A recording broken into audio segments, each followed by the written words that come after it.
how do you stop hiring the wrong person? Or as Sean likes to put it, how do you stop hiring assholes? And that's what we want to talk about in this video. So let's get into the problem. Why is hiring assholes bad for your business? It's bad from a culture standpoint, it's bad from a productivity standpoint, it's bad from a financial standpoint, which is what really matters at the end of the day. I mean, that's kind of what we're talking about, right? Yeah, and this affects everyone, whether you're a small business or a startup, right? Yeah. Because no matter what team you have, if you have people on that team that bring the rest of the team down, that's going to impact your whole business. This is a problem that every company in the world has, whether you have 5 employees or you have 20,000 employees. How do we get a better hiring process? How do we get a better evaluation process? How do we get the right mix on our team that we want that's going to be as productive as they possibly can be? Why do people keep hiring the wrong person or assholes? Human nature. If you're a small company, the hiring decision maker is probably going to be 1 or 2 people, and anytime you sit in a room with someone and make a decision on that person, there's going to be a lot of your personal bias and ego sort of wrapped up in that, and you have to do your best to try and not let that affect the evaluation that you're then going to make on that person as they move forward. Another point to that is hiring managers or people that often do the hiring have trouble admitting that they've made the wrong hire. All the time, for sure. Yeah.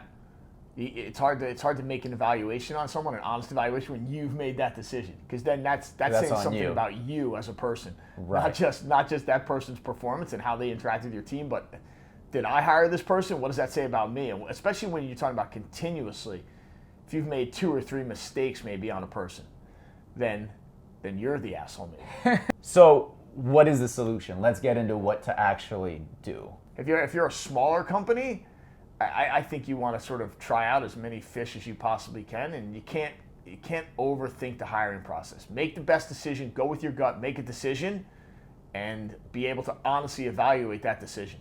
So basically, go with your gut. Don't just look at accolades. Don't just look at resume. If you actually get a feeling or a vibe about a person, follow that rather than just who looks best on paper. For sure. Go with your gut and understand the main thing is this decision doesn't have to be forever. If you've made a decision, I mean, we hear people say it all the time, but it's true, and it goes back to as long as people have probably been hiring people. Companies don't have hiring problems, they have firing problems. Companies, they're trying to perfect an imperfect process, which is the hiring process, where everyone's sort of putting on their best face and trying to fool you as much as they possibly can at times.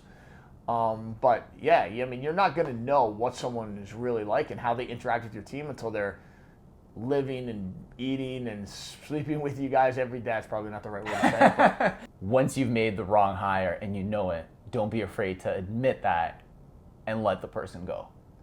Yeah, I think you have to make an honest evaluation of that person over time. And I mean, companies that I'm involved with now, we do a 30, a 60, a 90-day honest evaluation. And if at 90 days your team is not unbelievably comfortable with that person, you don't want to hand that person sort of the keys to the kingdom, then you should really think about moving on from that person and trying it again. Once you realize that this person does not fit with your team or isn't the best place for them, or they're not a great fit, you have to be willing to move on from that.